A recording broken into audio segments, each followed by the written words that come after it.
balik ka Baguio. Hindi ay.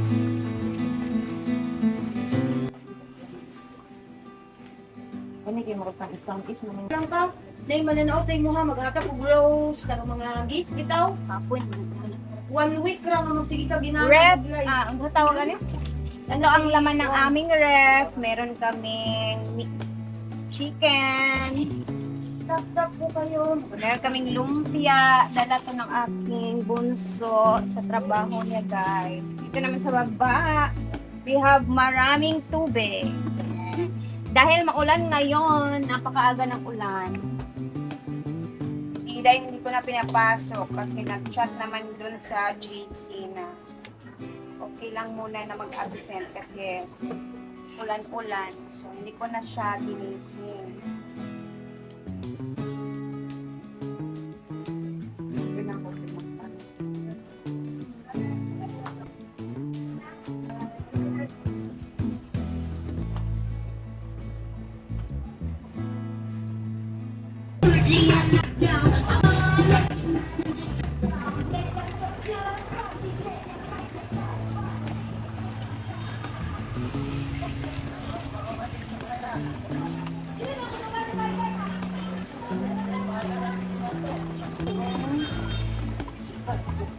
Madaling araw pa itong ulan, guys. Time check, alas 7 ng umaga.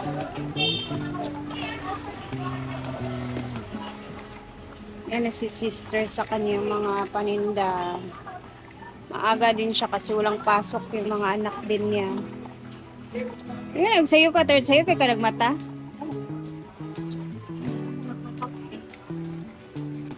Mag-check ko sa GC. Meron siyang kamote, sayote. Konti na lang yung display motor. Marami yan ka. Aman uban.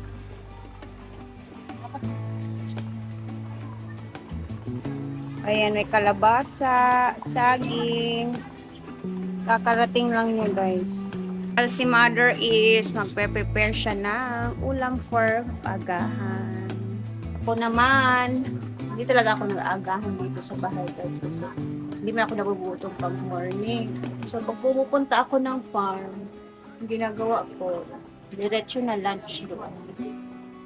Or minsan, may tira si Brenda na itlog na boiled egg, yun yung kinakain ko for agahan. Kasi, hindi na ako nasanay kumain ng agahan. So, sila lang dito sa bahay kumakain.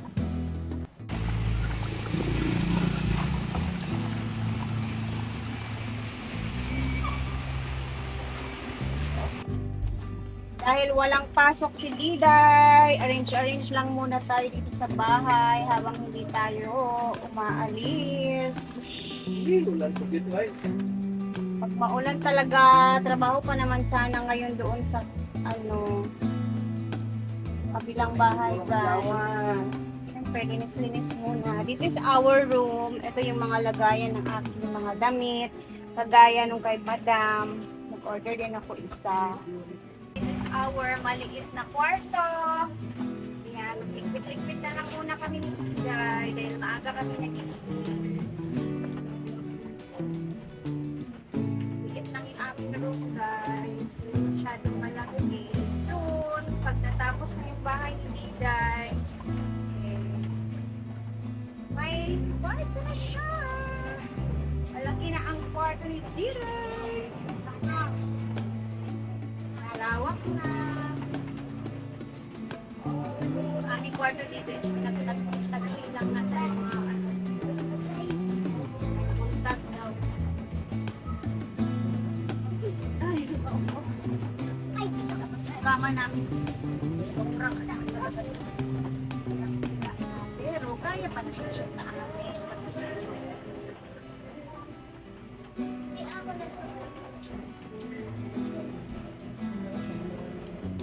So, kaya ng mga ganito, ayan.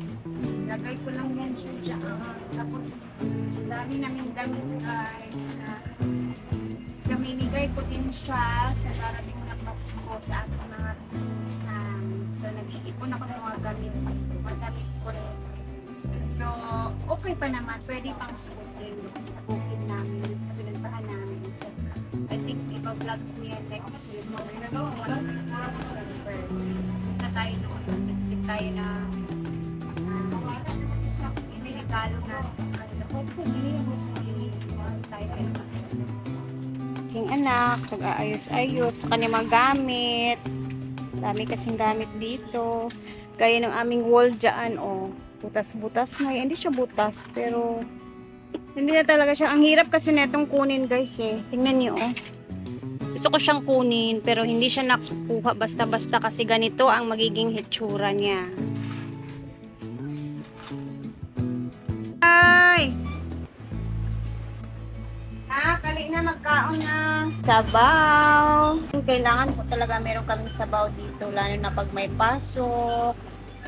Dahil meron tayong estudyante.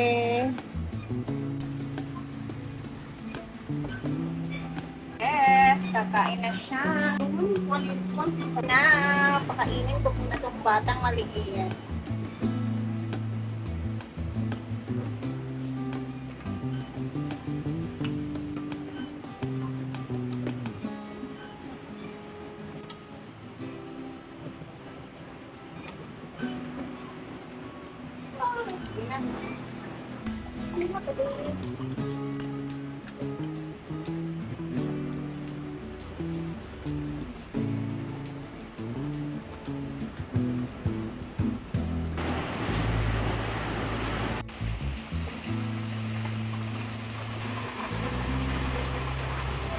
Chicken din si Dira. Chicken.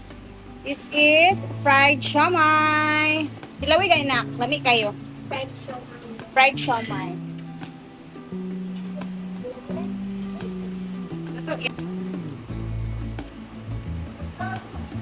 Delicious. Sweet. Makuhaan din siya.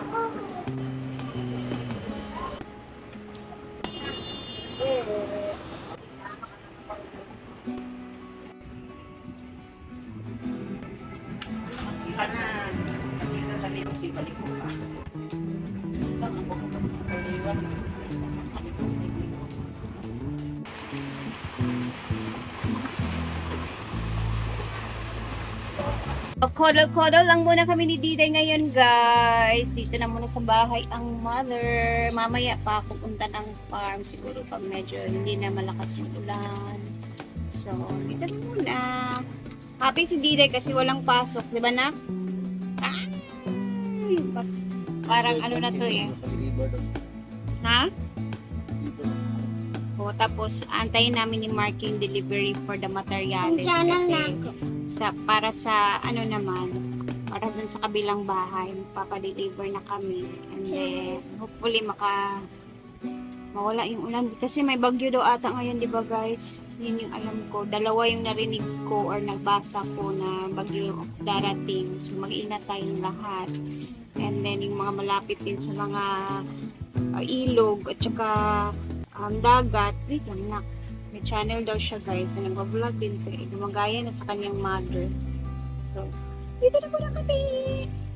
Umiitim na talaga yung mukha ko. Alam talaga pag nagsisikap sa buhay, nagpapainit, ganun. Walo.